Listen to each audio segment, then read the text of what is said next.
So thank you guys for coming tonight. This discussion on faith, entrepreneurship, and innovation with Evan Baehr.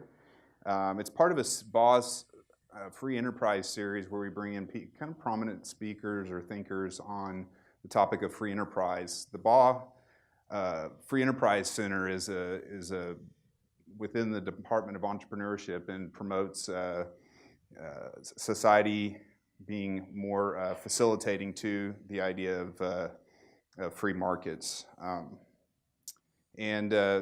Just a little bit, my name is Steve Bradley. I'm in the Department of Entrepreneurship, and what we're gonna do tonight is we're going to have about 40 minutes of discussion where I know a little bit more about Evan's background, and he's gonna kind of lead the discussion where he wants to go, and then at Baylor, we're allowed to say we are moved by the Spirit, right? yes. Okay, cool. So we may have some interventions tonight. Well, the last time he spoke here several years ago, and was it Will or you that you were trying to get baptized?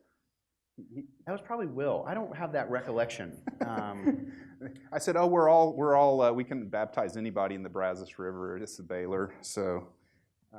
Maybe. I didn't know what I was in for today, but if the conversation goes really well, maybe we just go straight down to the river. There. Okay. All right. So I think you can see it's going to be fun.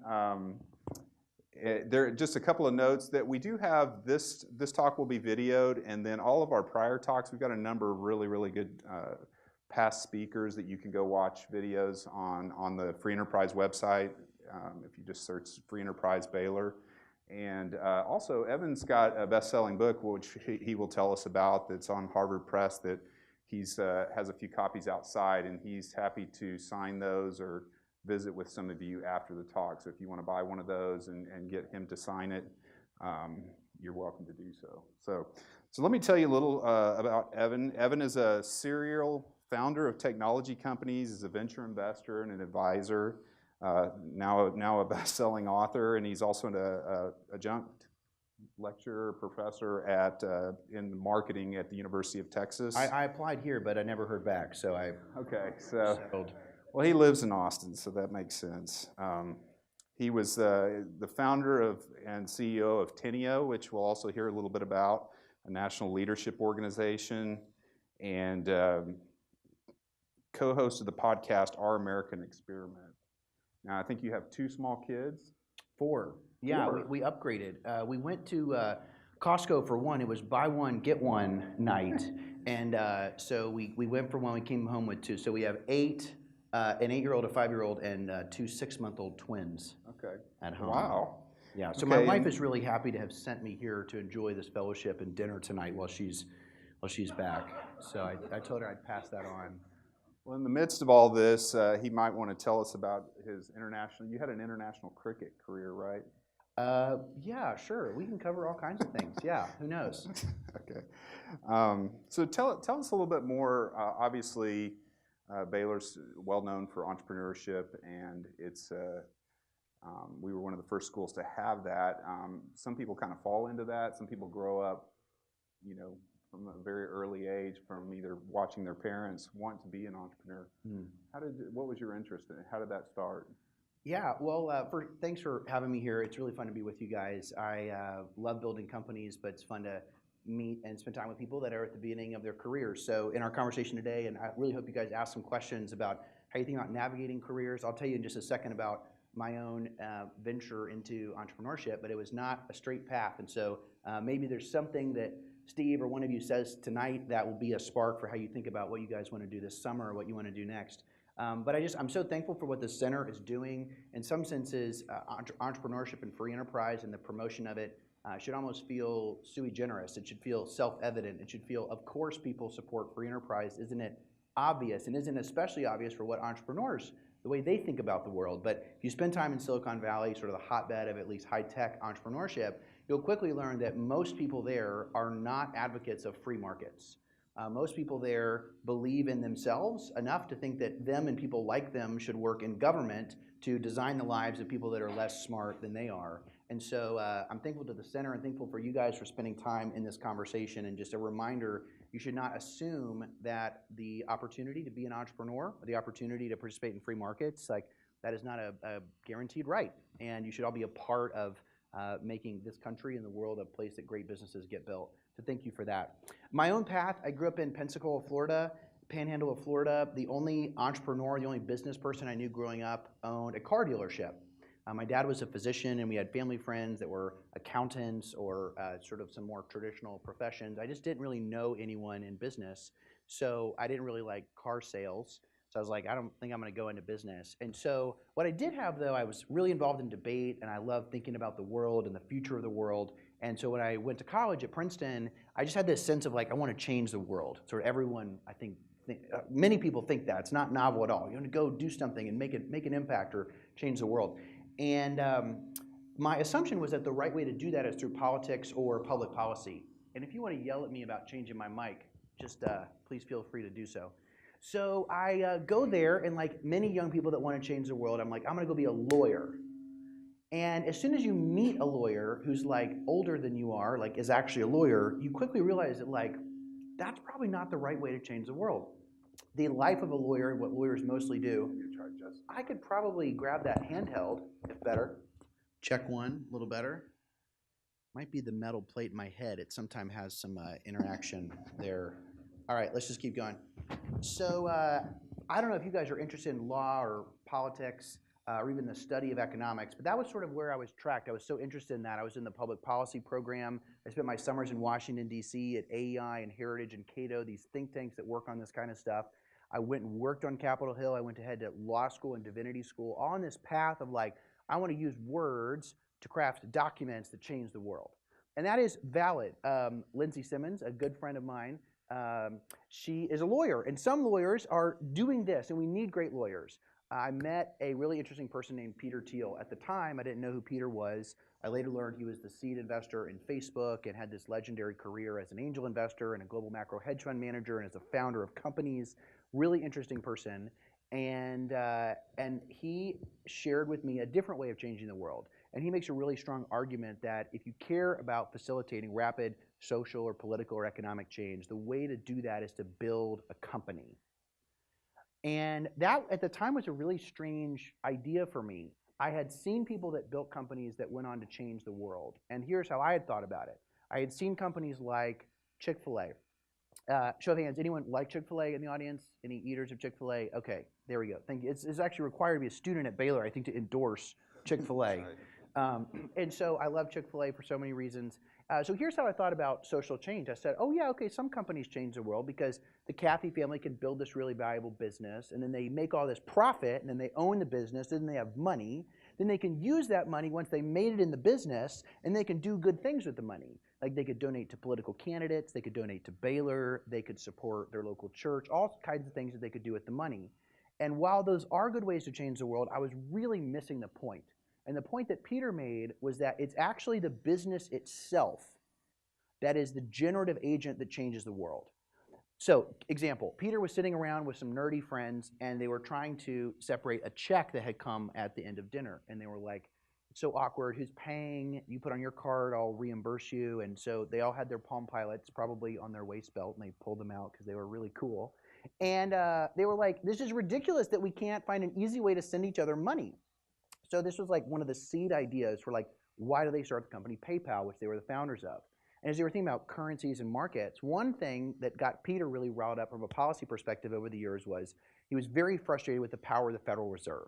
And he said, wouldn't it be amazing if we had a legitimate non-dollar denoted currency that would limit the power of the Fed, especially for North American consumers who could have the dollar and this other currency easily fungible in capital markets. And so if that's your vision of how to change the world, you could do a few things. You could write a policy paper on it, you could give a talk, you could run for office and try to enact it, you could lobby elected officials to try to change it, or you could build a company. So I now actually see Chick-fil-A in a different way. I have some buddies that work there, and they actually would use language like this informally. They say they are basically a 6 million member church that just happens to sell chicken. And think about this, like I went to this church in outside of DC called McLean Bible, and I don't know if y'all ever been to a church, but anytime a church, yeah, you got it, Lon Solomon and now Pratt, I guess, anytime a church has a parking ministry, like you know it's a big church, right? And so there are these guys in the vest, and they're sort of like directing you to park because they're like getting in the building really fast. And anyway, Where are we going? Lon Solomon, big churches. Oh yeah, okay. So here's the deal. Even mega churches, Saddleback, I think has like 30,000 people.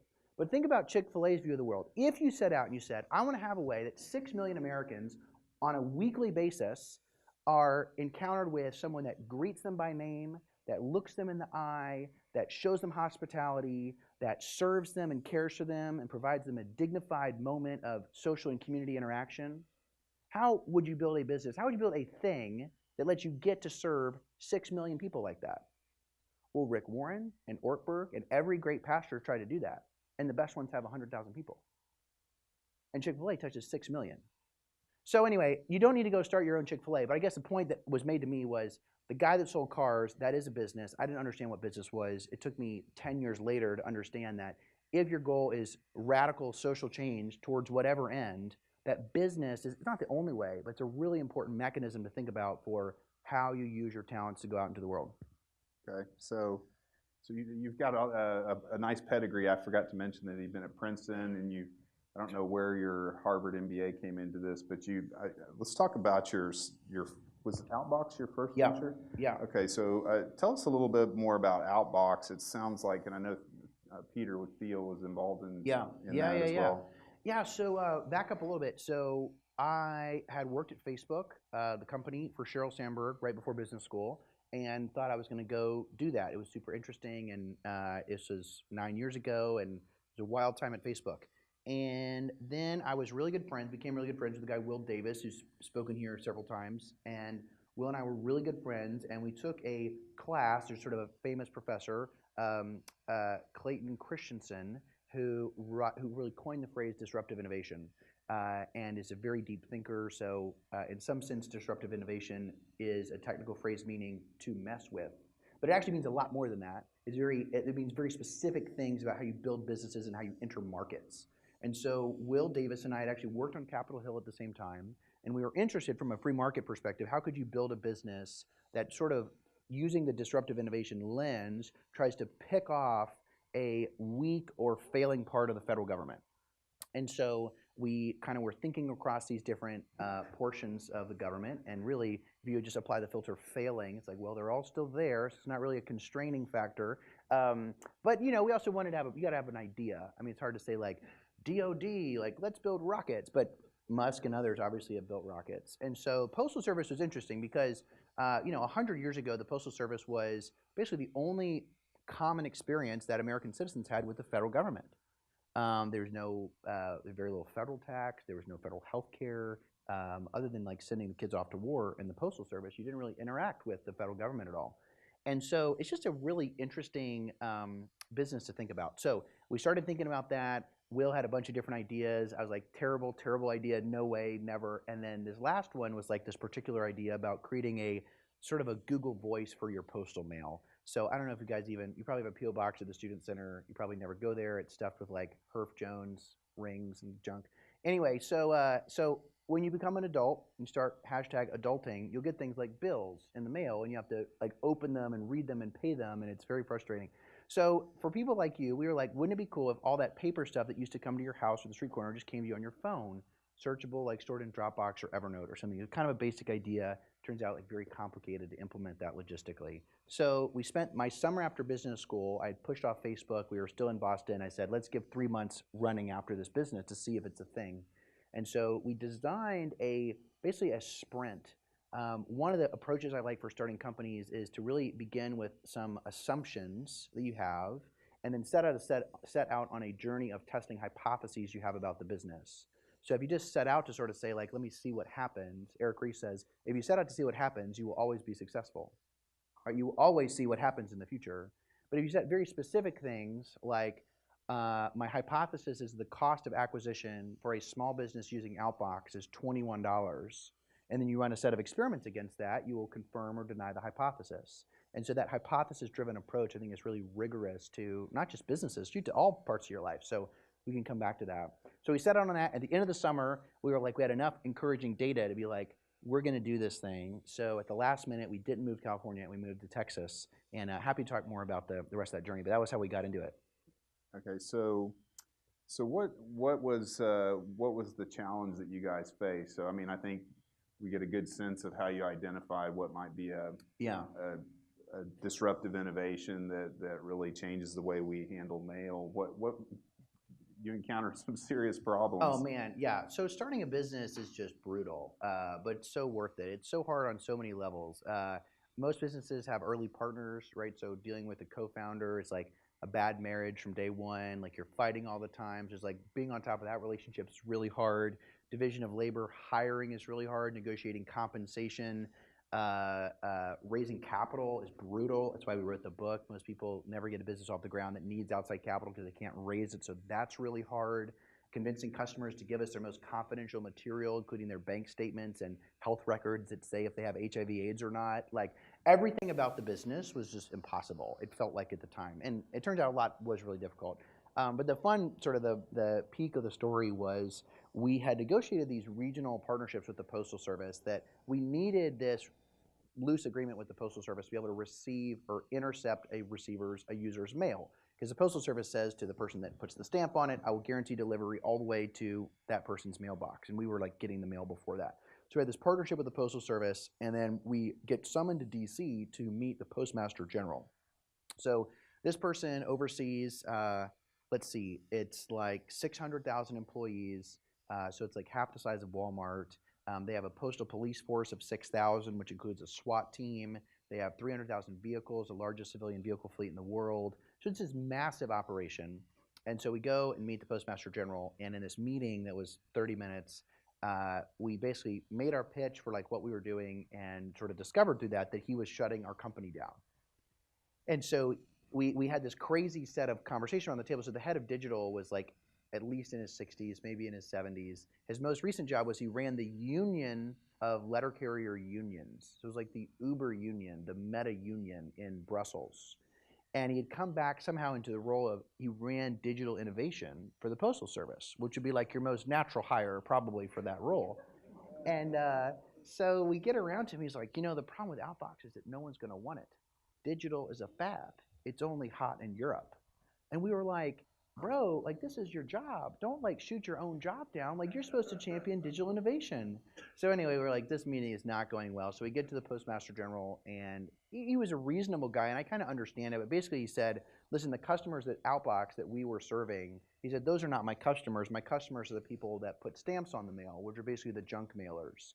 So the way the Postal Service sees their constitutional mandate is, it used to be a mandate. Now they own real estate on your kitchen table. So they have captive advertising space in your private home, and they've monetized that space by selling it to direct mailers. That's how your government sees you. And taxpayer subsidizes it at like $20 billion a year. So we like subsidize their use of our private property. So like there should be a whole conference on that topic, but we digress.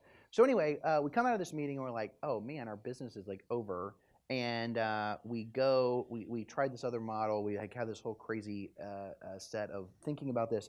And we go to our investors and we're like, we have a few $1 million left. We're sold that this business is not going to work. So like, we just want to give you the money back. Because you raised the money on a thesis, and like, we sort of felt like we couldn't use the money anymore to responsibly investigate the thesis under which we had raised the capital.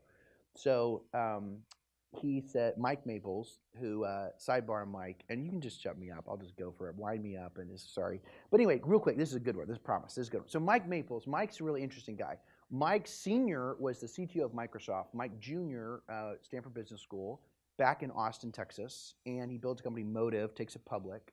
And then Mike wants to become a venture capitalist. It's 2001. And Mike heads west because like Silicon Valley seemed really hot. So he goes out west in like 04, I guess. He goes out there and he has all this money and he's trying to get into deals. So you're thinking this guy's all this money. Of course he can find people to take his money, right?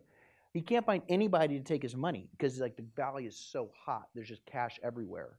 So two things that Mike does. Number one, he starts out with this list. He called it my 10 observations about the future of the internet. So he writes these 10 ideas out. And every meeting he goes into, he slides this sheet across the table and he's like, are there any of these that you disagree with? Cross them out and then add any additional, like your ideas about the future of the internet. And so you imagine you do that like 10, 15 times, the list has been fully recycled and actually becomes a pretty good list because it's just like everyone else's big ideas about the future of the internet. And that was how he like got established in Silicon Valley, which I think was just a really creative way to go like learn from the smartest people out there. So Mike's first investment, he finally finds a guy to take money, and it's Odeo. He puts the money in. It was like this podcasting company. He puts money in Odeo. A week later, iTunes announces the integration of podcasting with their platform, and so the company like has to shut down because there was no chance they could compete with Apple. So this guy, Evan, not me, calls Mike and is like, Mike, your check came in, but we're just going to send it back. We just got shut down, or iTunes, whatever. Mike's like so embarrassed. This is his first investment. He's like, Evan, are you working on anything? Like, do you have any other idea that you'd consider? Like, come on, you got to have something. And he like stammers and he lays out this like micro thing with like thing. Mike had no idea what he was talking about. He said, just keep the money. That company was Twitter. So that was the seed investment in Twitter. And Mike, all the way back to my meandering story, when we called Mike and we're like, Mike, we can't, this company's not gonna work, we wanna give you the money back. Mike's like, I did not invest in that idea, I invested in you guys. And you guys built a team, and your team executed. It executed really well in the sense that we ran through tests fast enough to deny enough hypotheses while we still had runway, while we still had cash. So in that sense, like, we didn't like the conclusion of the testing of the hypotheses, but in terms of executing and getting the answers, we got it done really quickly. And with that extra cash, Mike was like, go build something else. Like, I don't care what it is. You guys will figure it out. You built the team, and go build something else. So that was the very unexpected end to the Outbox era.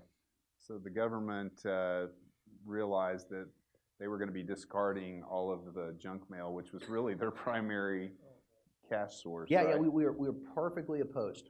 Yeah, perfectly. I mean, I wouldn't have thought of that. And the way Will talks about it is what the government has they have infinite time and infinite money, and those are like the two resources that are most scarce for startups. So whether you're competing with the government or a big company, they can just take a long time to do stuff, and your burn. So you have $1 million in the bank and you burn $100K a month.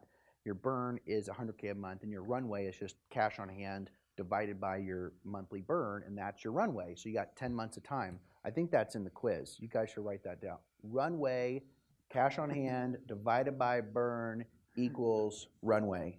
And then you got to think about how soon do you have to raise money. So you can't just start raising money when you run out of money. Often people raise money, it takes 6 months to raise capital for a venture-backed entity. So while a lot of people try to raise money for 18 months of runway, so let's say you have a team of 10, they're going to be $100K a year. So that's 1.2 million plus some office space. So you got $2.2 million you're going to lose per year. So what people would probably do is raise money for 18 months because you want to have enough runway to be able to actually go put some results on the board to show that you've learned something. So you raise enough money for at least 18 months, and you're going, blowing, burning money, and then you have 6 months left, and then you start the next capital raise. So things like feeding a business, fueling a business that's funded by basically investor capital for a while, you got to really think a lot about runway and allocation of those resources. It's interesting. So I guess I'm guessing where that money went. So your next venture was Able Lending. Yeah. So tell us about the yeah. Able So Able, so Mike we learned so much from Mike, and he's done a bunch of podcasts he's worth listening to. But one of the way Mike thinks about investing in the world is he comes up with megatrends. So he has some like he doesn't invent them, but he picks one thesis that he's like really curious about. And so like 3 years ago, his thesis was like around ownership. And the stat that anchored that thesis was something like in 1970, 90% of 18-year-olds had a driver's license, and today it's like 55% or something. And so the thesis around ownership is that the next generation is less interested in owning stuff. So that would fuel the rise of all of these collaborative sharing platforms of scooters or bikes or homes or clothing or really anything. If you don't want to own stuff, it is a thesis about businesses. So the thesis that we were super interested in that Mike had a lot to say around was on collaborative consumption. And collaborative consumption is a social phenomena that relates to really the power of the internet making virtual networks possible. So you could have the Postal Service sending letters to each other, but it didn't have a fast enough speed to really facilitate the power of virtual networks. So stating the obvious, what Facebook, Google, Twitter could do, what Wikipedia could do. You could think of an example like NASA was working on this huge project to map the craters on Saturn, and they had all these people working at NASA working on it, and it was going to take like, I don't know, decades to like complete this thing. They open source the project, they push it out to the wisdom of crowds, and they map every crater in Saturn, on the planet of Saturn, in like 3 months. And so what the internet basic point here, enabled was people to work together to do something. So we asked the question, what industries have collaborative consumption not really touched? And a massive one, when you think about some 2x2 of disrupted by collaborative innovation or collaborative consumption and market cap, broadly capital markets, finance, consumer or small business is really untouched by collaborative consumption. When you go to your bank, you basically, none of your friends know that you go there. You don't know where your friends bank. It's still a very individual to institutional relationship, which is the same for most businesses as well. So our opening premise to design the business model was, how could collaborative consumption lower the cost of capital? We started by investigating this on the consumer side. We started working on the small business side and came up with the Able Lending, which we were running for the last 3.5 years until we sold it a year ago. And the basic premise of Able Lending was we made loans to small businesses, usually term loans. And our premise was that if a borrower can basically find several friends or family in their network that would vouch for that business owner and that business in the form of putting a small amount of money into the loan. So they can't just say, trust me, they're a good guy. They have to say, here's $10,000 as part of your loan. If you receive that kind of validation from your peers, our hypothesis was that told us a lot about who you were. So it was accretive to the credit model in addition to your history of repayments, but it would also actually drive your willingness to pay. So that when you have, whether it's grandma or Joe the neighbor or another entrepreneur in your industry that is a lender to you, that is a creditor to you, it would actually change your behavior versus some like anonymous online lender that sends you threatening direct mail.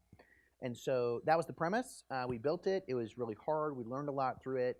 And it was really fun because a lot of the people we had spent time with previously were more high finance, venture-backed people that super smart, but more of like Silicon Valley style, and small business owners that own a laundromat or a coffee shop, or they have a tow truck company with 5 trucks. It's like a wonderfully American story, incredibly hard workers, a very different mental frame for how they think about personal finances, professional finances, their educational background. It's like, well, why didn't you just like find a friend who's a CPA? They're like, I don't have friends that are CPAs. Just anyway, we ran into all kinds of things. The common mistake people make all the time is that you assume other people are like you.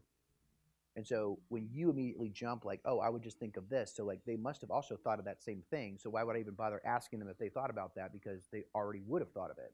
Actually, like they don't. A lot of people building businesses, there's 6 million small businesses that are actively in the capital markets in America today, non-sole proprietorships. It's a lot of people building a wide range of businesses. So that was the next one. Yeah. Yeah. I mean, we often assume the businesses I started, I had zero business background. I was an engineer by training, and so we kind of assume people, if you're running a business, you have like business education, but that's not the case. You had an interesting piece, if I remember correctly, and I don't know how far you guys got with this, but I mean, when I first went and applied for a loan, this is why I didn't know anything. Yeah. I take my business plan in with the 3D color graphs, and I'm going to wow them with my convincing business plan. And I had a couple of years of experience. And he goes, oh, this looks great. This is Wells Fargo, Yeah. So whatever the rules are from California is what they're going to do. And he's like, well, do you have collateral? I was like, why do you need collateral? What's that? Why do I need that? Right.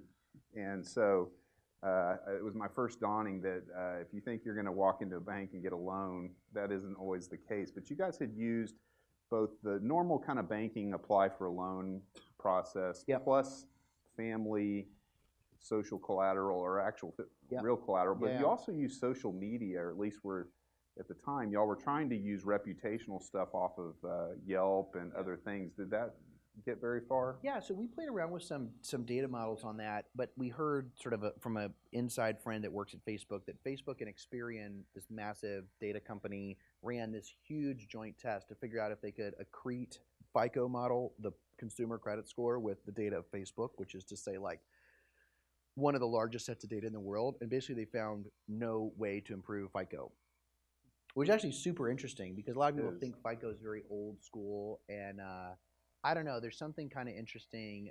Someone along the way, there was some interesting thing about how like the cleanliness of someone's car is actually like a better, more correlative to FICO scores. Because it has a lot to do with what people do in private, right? So if you never clean your car, It's the same kind of person that like has a stack of mail that they've never opened, which are the people that pay bills late, which is like, leads to delinquencies and stuff. And so anyway, I think in American markets, FICO is so good. Actually, your last 36 credit card payments alone are pretty much the best predictor of whether you pay next month.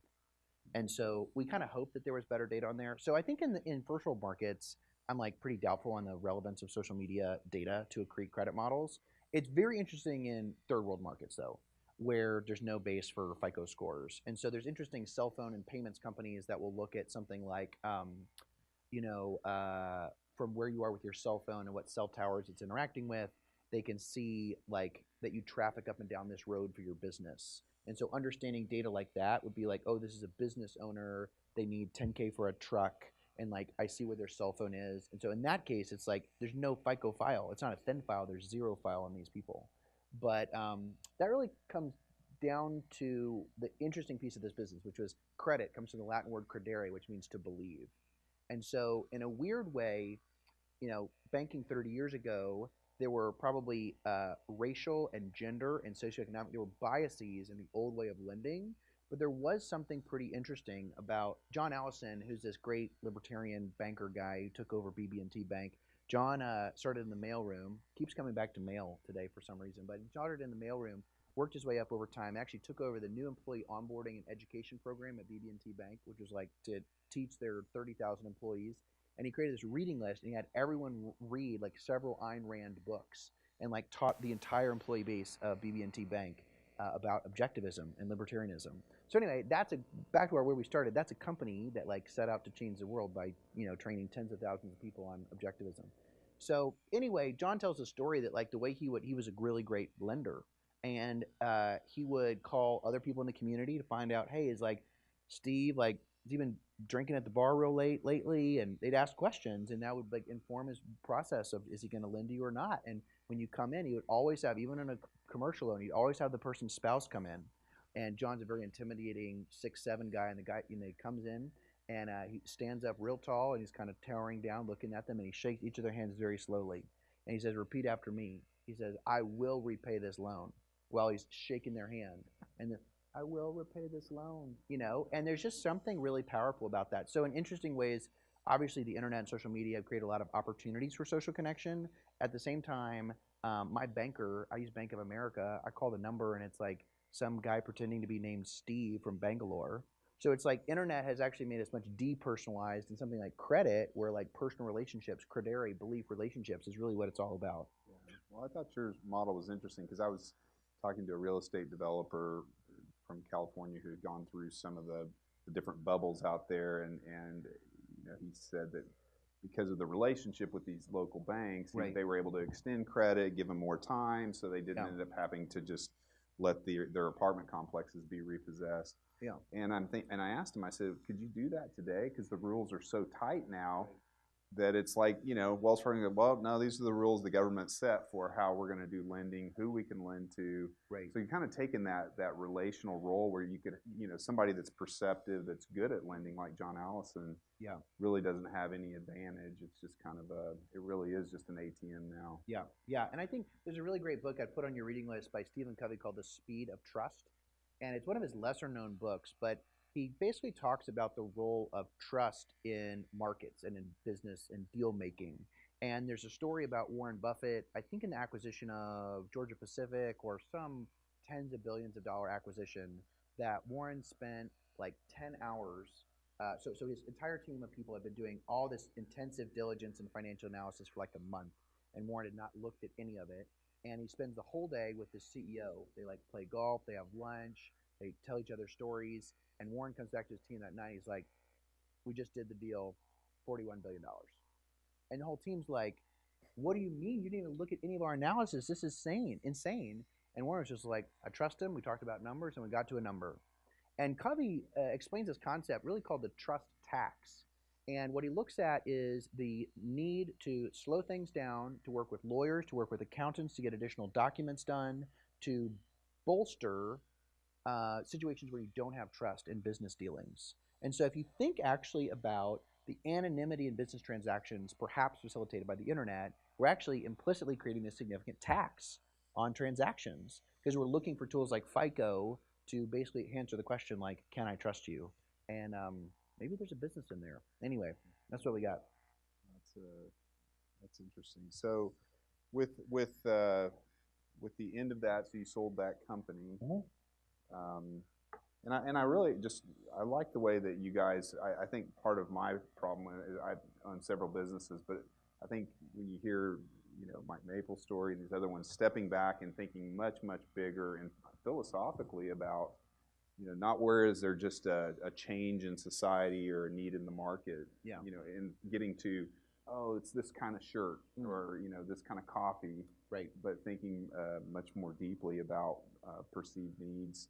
It seems like you guys you kind of create your own mission and purpose for the business from the outset, just by thinking deeply about we're doing our business because we're trying to solve this societal issue that people would want. Yeah, I do. I think there's a tension in there. Like, so a lot of people are like, I want to be an entrepreneur, but I don't know what business to start. And there are lots of heuristics for like, how do you start a business? And I do think there's an interesting tension between how Apple thinks about product development and how Zynga thinks about it. Does anyone know what Zynga is? Zynga was like at least a several billion-dollar company, probably when you were in high school. And they had these like highly pixelated, very basic games that were massive on the Facebook graph. Mark Pincus started it. It was this like massive company, and they had so many users. And so there's two different approaches to how they built products. And so the Zynga approach was to say, we have 10,000 moms that are 37 years old that play the game for 11 minutes on their phone while in the carpool line, and we tested. And when the little pig has like 6 pink pixels versus 4 pink pixels, they like add 10 seconds on to their time in session. So like they were so in the weeds thinking about every possible permutation and A/B testing everything that's how they designed their games. And it generated like all this really exciting momentum. And now it's a company that you've never heard of, where Jobs famously was really interested in like, we will have a phone eventually that does not have a button on it. And like you user test it and no one actually wants it. And so I do think there's an interesting tension in there. On the one hand, you want to find where there's a market opportunity because that's like the fastest way to start a business. After game day, people are walking home and it's hot. You could sell popsicles, right? Immediately people need this thing and you could sell some tomorrow. There are really different things. A friend of mine, Jessica Ray, started a company. She actually gave a TED Talk. She is a Christian female who got interested in the history of the bathing suit. And she gave a TED Talk on the history of the bathing suit. And it's really interesting. Bathing suits, probably 100 years ago, the way a woman would swim is there would be this like wooden shed over the water on a beach. And she would like go out in like a full frock, long dress, whatever, into the bathing house and would like go in the water under the bathing house and then like come back up and get fully dressed and come to the shore. Fast forward to today, cover of Sports Illustrated Swimsuit Edition looks a little bit different than the wooden shed right over the water. And so she has this TED Talk that kind of went viral on like, how do we get to this place where most women are expected to wear these really tiny bathing suits like in front of everybody.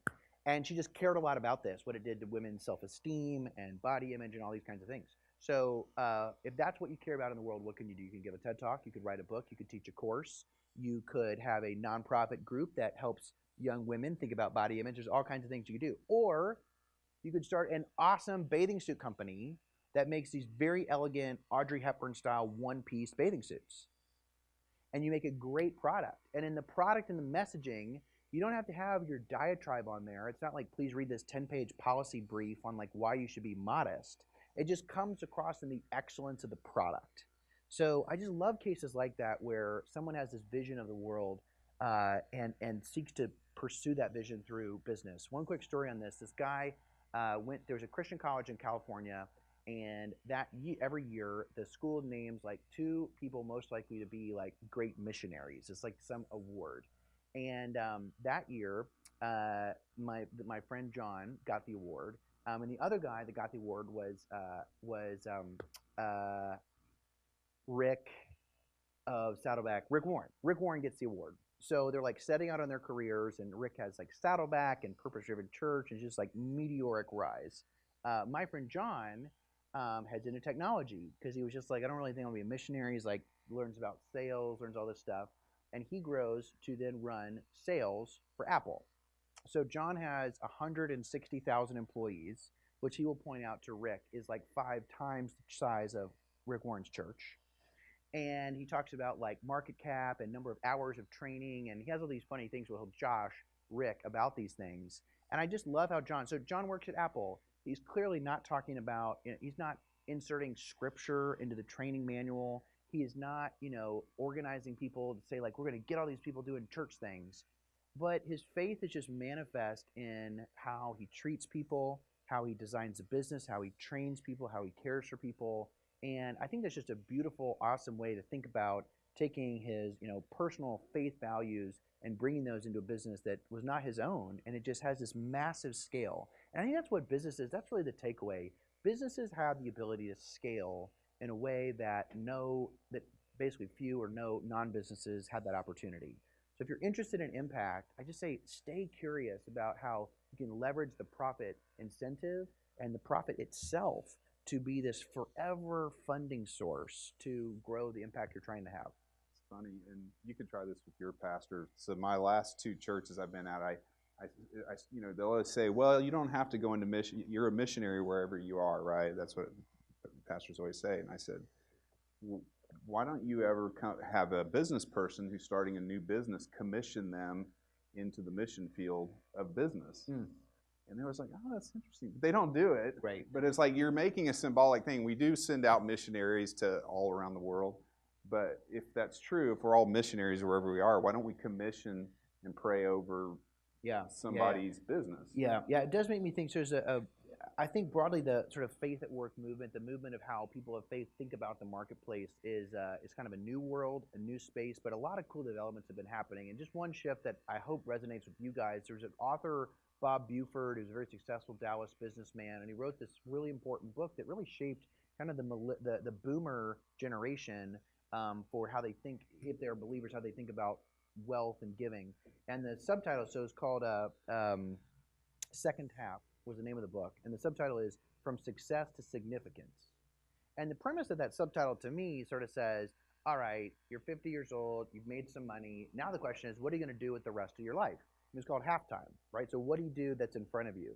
And I think the book is really important, but that message can be, I think, incorrectly understood by a 25-year-old who says, okay, really, the play is I got to get to halftime. So the way I'm going to get to halftime is I'm going to go out and play by the rules of the world and make a bunch of money so that when I'm 50, I can then use that money to go do good things. And what I'm seeing now in my and our, increasingly your generation, is wanting to find that significance early. And that can mean like literally doing missions work, but even in people's businesses or companies they start, finding a sense to think about how purpose is integrating with profit. That's excellent. So we're going to leave a little bit of time for people to ask questions from the audience. Mention your book. I know there's kind of tools of how to do slide decks and the newer ways that you kind of make pitches, but mention your book, and then also just kind of close with you've talked about it throughout the time of how your faith has kind of played a role, maybe even some of the challenges as as you're in the sweating it out, this business is failing. Does that increase your faith? Yeah. As you're going through that, you pray more, or does it cause you to struggle with staying faithful? So mention that, and then we'll open it up. Yeah, these are good. I'll try to be brief. So with respect to the book, so it was an accidental book. Literally, my friend Evan Loomis and I kept getting asked, like, hey, we're trying to raise money. Would you meet with us and give us feedback on the deck? We did like 100 of those meetings. We were like, we can't take any more of those meetings, in part because when you ask me a bunch of questions in person, I throw a bunch of feedback at you, like you don't really hear it or can't really write it all down. So it's like just not that helpful for you. You talk a little too fast. I know. I need to just slow it down. We just have so much to say, Steve. There's so much out there. And I used to I was like big in debate in high school, and debate camp in high school is super nerdy. And one of the things we do is we do these speed drills where you put a pencil in your mouth and it helps you move your tongue less, so you can more words per minute. Anyway, it's like a weird form of torture. That is weird. I don't know. It's strange. Anyway, so here we go. So with the book, we decided to write the book because people were trying to build a pitch deck, which is the artifact you use to go raise capital. It explains your business and why someone would want to invest in it. And a lot of the decks that we saw were just really bad. They weren't well designed. They didn't make a case. And once you have the deck, you got to do something with the deck. You got to find possible investors. You got to get in front of them. You got to ask them for money. And I think most people just assumed if you had a cool idea that like money would find you. And Harvard Business School 12 years ago did not have a sales club. Some students asked the administration, don't you think we should have a sales club? The administration said, we don't think it's important. So the students like rioted or did the thing on their own, and it became the largest club within 3 years. And I think that sales in some world, I hope you don't feel this way, but some people feel like sales is, they call salespeople coin operated and desire to like disparage them. Oh, they're just incented by like how many calls do you make and you close deals. But man, I love the line that nothing in the world happens until something is sold. You sell yourself on the idea, you sell a co-founder, you sell the investor on the first money in, you sell your first customer. Sales is everything. So please take sales classes. Learn as much as you can about sales. Practice selling something. My first job was selling Excel communications door to door. It's like a multi-level phone service company. And I was really bad at it. But man, you just got to practice. So the book tries to lay out some of those principles in the context of raising capital. Man, on the faith one, God, there's so much to cover there. Let me just two things come to mind. One is it was always the case in the companies that I was building, either with Will or a different co-founder or with an investor, that the intensity and the intentionality of just being in a deep relationship with another person of faith was just the rock for the really, really insane and difficult times in building those companies. I was lucky to have Will as an equal in that. For me, married my wife as a foundation. I just come home and say like, today was terrible. And for her to say like, man, you're going to make this. And so being able to pray together through that and think about how she's supporting me in taking a lot of risks and dealing with a lot of pressure. So I think one thing that jumps out is just the power of faith as the binding nature of the relationships around a lot of the business. The more fun one I like to think about is when you have a business idea, I love asking the question, will the business exist in heaven? So like if heaven comes to earth, depending on what your beliefs are, some are premillennial, some are post-millennial, some are pan-millennial, which means it'll all pan out in the end. Sorry, it's a bad joke. But so anyway, the point of this is I like this idea. So it's interesting. So like would Outbox exist in heaven? Well, it's like interesting. So heaven comes to earth, right? Like all these things happen on earth, but like we're still here. And like some businesses I think will probably still exist. And so like will healthcare exist?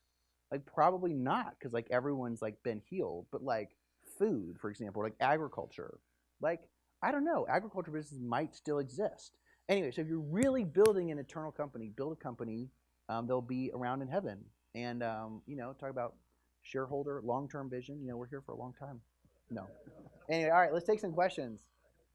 Thanks for this. I think if you can't hear, I'll bring the mic. Shout it out. We'll repeat it for the camera. That's right.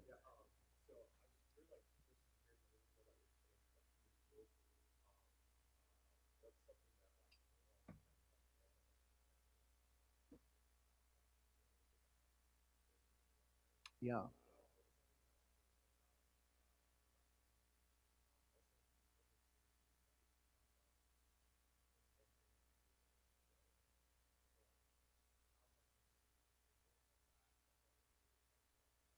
Hmm.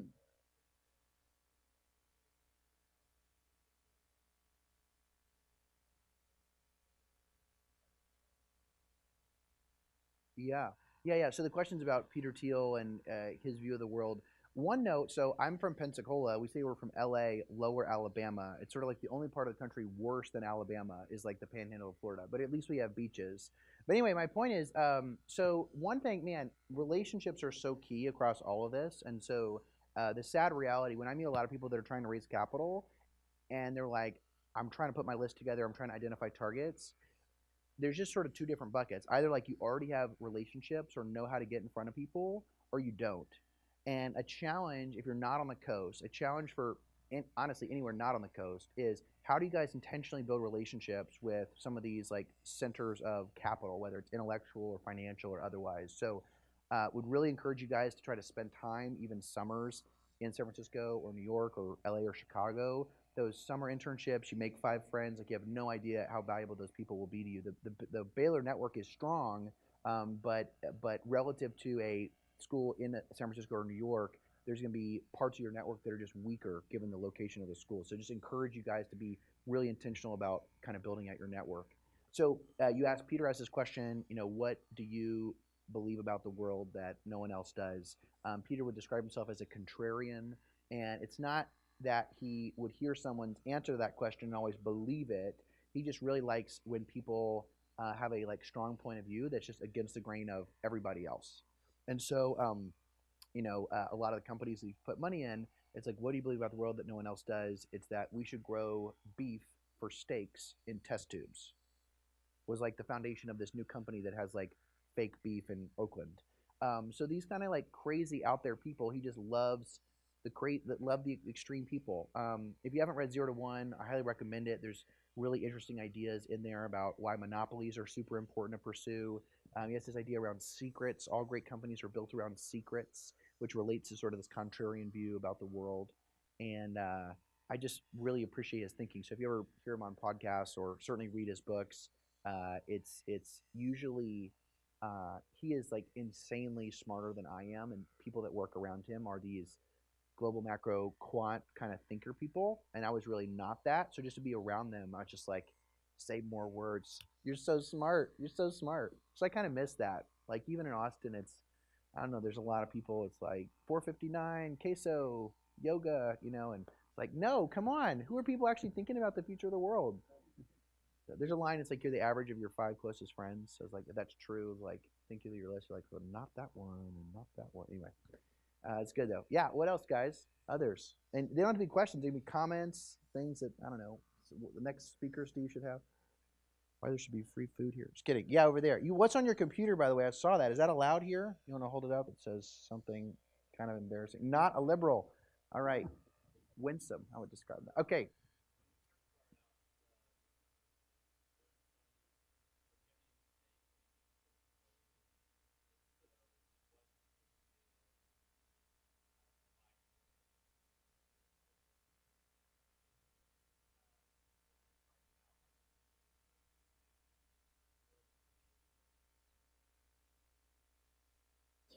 Yeah, man, that's a great question. One thing that jumps out is there's a methodology, really an approach to the world called design thinking. You just Google design thinking boot camp.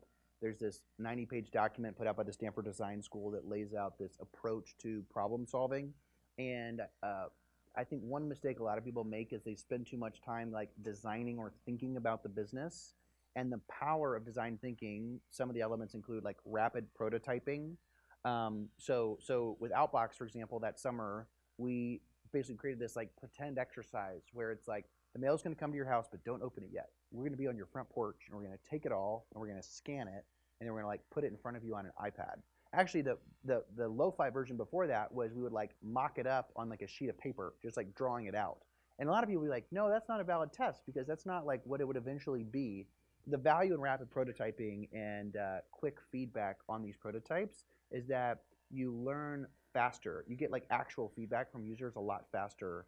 I strongly believe in diminishing marginal returns of like your own mental horsepower. So, give yourself more than an hour on the business idea. It's not like go out in the next hour, but like, I don't know, a week into an idea, try to get something in front of someone else and start learning from other people that are outside of your head. Yeah, that's good. Yeah, what else, guys?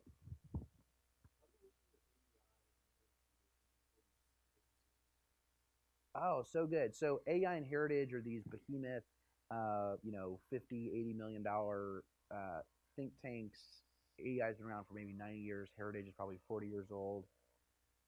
Let's see. You asked it neutrally. Can they be negative? Yeah.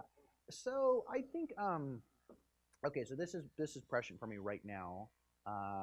And so the Heritage Foundation employs like 60 something people that do development. And so development for a nonprofit is basically the same thing as sales.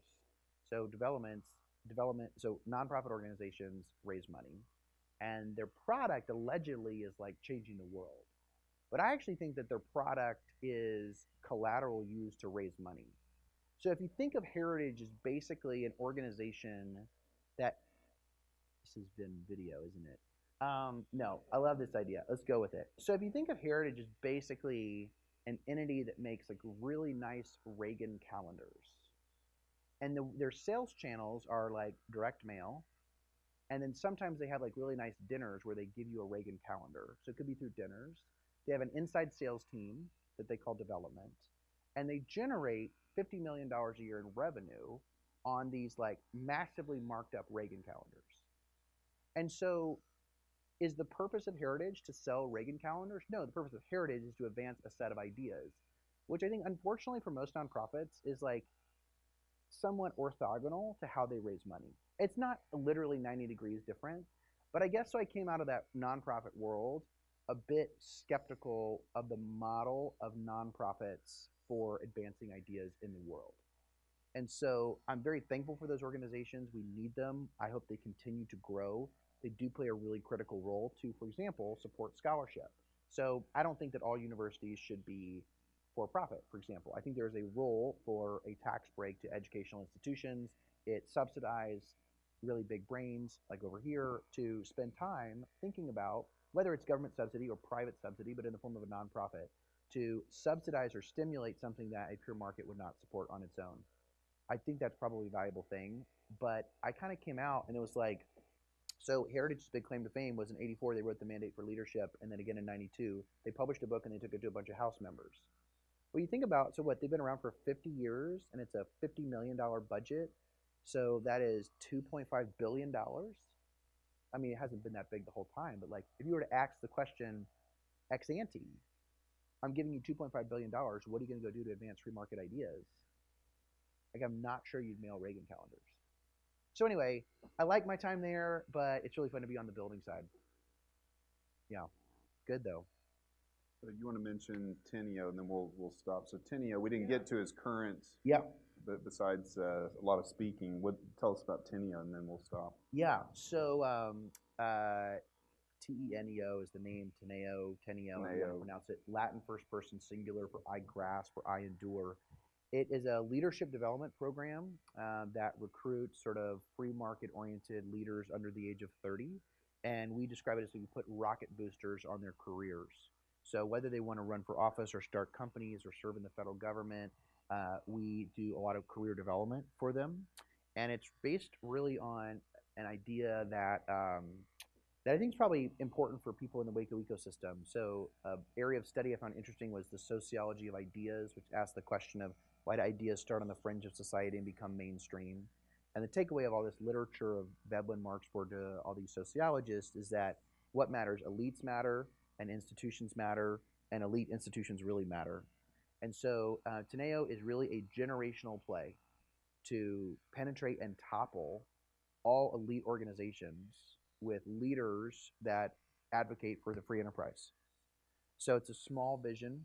No, we're trying to do something really radical, and we think it's going to take a long time to do it, but we're super excited about it, and we remain really encouraged. We do see people taking these fights into the political arena, into the nonprofit arena, into media, but we love hearing about, we love hearing about screenwriters who are saying, I'm going to get a screenplay into Netflix that for one show on Netflix, there is an intact family with a husband and wife that are married. We hear physicians that run, chief resident at a top OB-GYN program, and they say, I don't need every doctor here to be pro-life, but I want to create a space so that physicians at this hospital could be pro-life. I love hearing about those challenges people face on the front lines, not just in the political arena, but in these other arenas where we often don't think that the fight needs to go. It sounds like it's like young CEOs.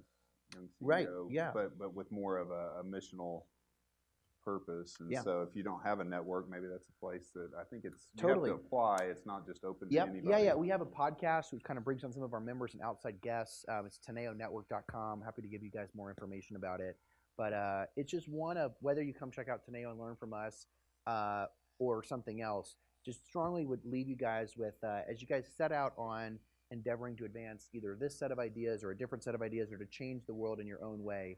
The power of the network that you guys have built at Baylor, the power of the network you build through this business school, they will continue to not just be lifelong friends of yours, but they'll be advocates for you and partners with you in the businesses you build. Just amazing how I'm 11 years out of college. Amazing how a friend that I haven't talked to in 5 or 6 years will call me for advice on a particular thing, or I can reach out to them. So I know you guys are already really good at that, but pay a lot of attention to your network and find ways to lean into being on the front lines of these battles, whether you're doing it at a company or building your own company or writing or reading. These are important battles that not a lot of people are fighting. So thanks for being with us. It's so fun to be with you guys, and thanks for your time. Yeah.